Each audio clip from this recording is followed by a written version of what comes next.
Timpla muna tayo ng kape, bro. Kapit lang tayo ngayong umaga dahil may magandang plano ang Diyos para sa araw na to. Pero may isang tanong na baka matagal mo nang dala.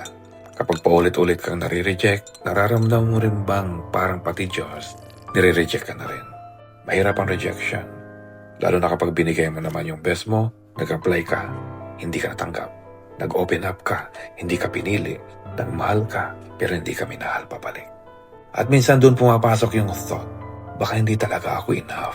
Kapag paulit-ulit, baka napapaisip ka, Lord, pati ba ikaw? Ayaw mo na rin sa akin.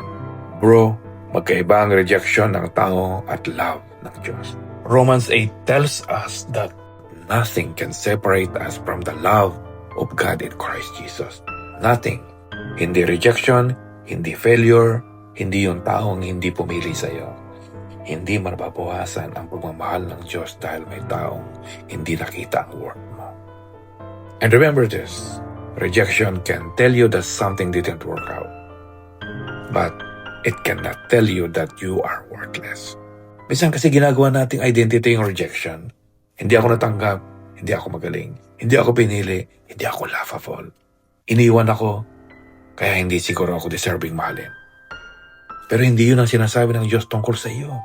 Your worth was never supposed to depend on who chose you.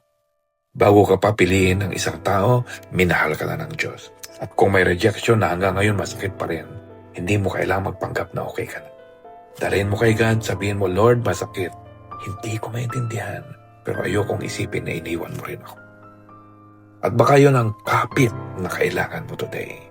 Hindi sa assurance na lahat ng tao pipili sa iyo, kundi sa assurance na kahit hindi ka piliin ng lahat, hindi ka kailanman nawawala sa pagmamahal ng Diyos. Kung rejected ka man ngayon, bro, rejected ka lang sa isang sitwasyon. Hindi rejected ang buong pagkatao. At higit sa lahat, hindi ka rejected ng Diyos. We are still becoming. Hindi tayo perfect, hindi rin tayo hopeless. Hindi man natin alam ang bukas, alam nating hindi tayo nag-iisa. Kapit lang. Kasama natin siyang maglakad bawat araw.